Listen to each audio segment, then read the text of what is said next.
Hi, first graders. We're on Knowledge 5, Lesson 8, the Aztec, Cortés's letter. Our first vocabulary word is enormous. Say enormous. Enormous means very large. The next word is courteous. Say courteous. Courteous means you are polite or thoughtful toward others. And the last one is royalty. Say royalty.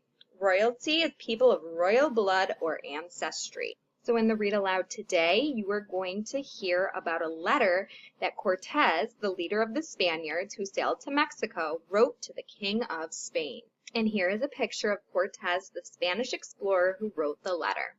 Your Majesty, in order to fully describe the city of Tenochtitlan and the Emperor Moctezuma, it would require more writers than just myself, and it would take a very long time.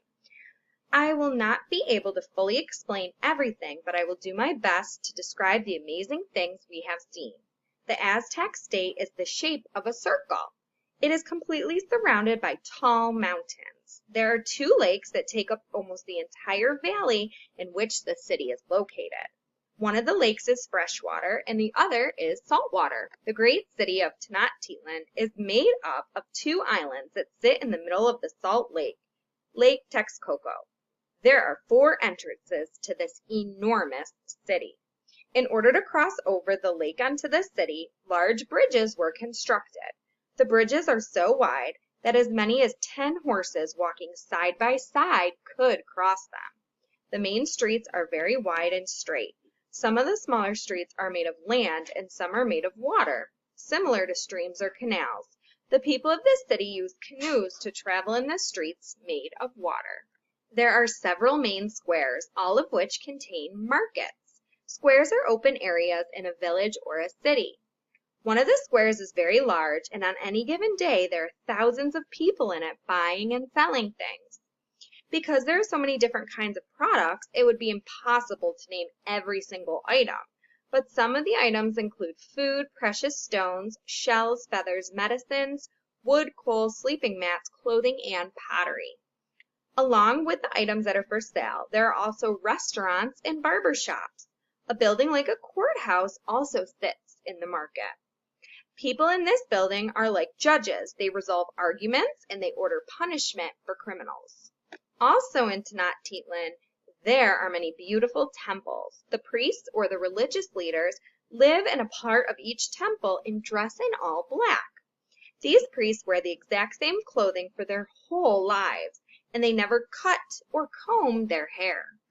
Since the lake surrounding the city is a saltwater lake, there are aqueducts that carry the water from the freshwater lake into the city. The aqueducts carry the water over the bridge. Once over the bridge, the water is distributed throughout the city to be used for drinking and for other purposes. The water from the aqueducts makes up the whole city's water supply. It is quite amazing to see. Order has been established and is well kept in the city. The people of the city are very friendly and courteous to one another, and behave much in the same way as Spaniards. I found this most surprising because of how different they and their city look from ours. In regard to Emperor Moctezuma, his empire is quite unbelievable. I have been able to find out how large of an area he rules. I believe he rules a land at least as large as Spain. However, I have seen with my own eyes his great wealth. He possesses many, many objects made of gold, silver, and other precious metals, all made by wonderful craftsmen. Within this city, there are quite a few palaces, so wondrous that I could not possibly describe them accurately. One of the smaller palaces is attached to a beautiful garden with a balcony that runs over the top of it. 2 high-ranking princes live inside this palace. Also inside the palace are 10 pools of water. Some of the pools are of salt water and some are of fresh water. In each of the pools live different kinds of birds. The birds that need salt water live in the saltwater pools, and the birds that need fresh water live in the freshwater pools.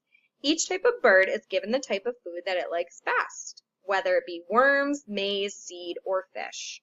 The royalty here are able to look out the window and be amused by the birds in the various pools. I have tried to write these descriptions as truthfully as I can, so that your Majesty may have an accurate picture of this part of the world. Your humble servant, Hernan Cortés. The end. You may now go ahead and click on the Google form to answer the questions about today's read aloud.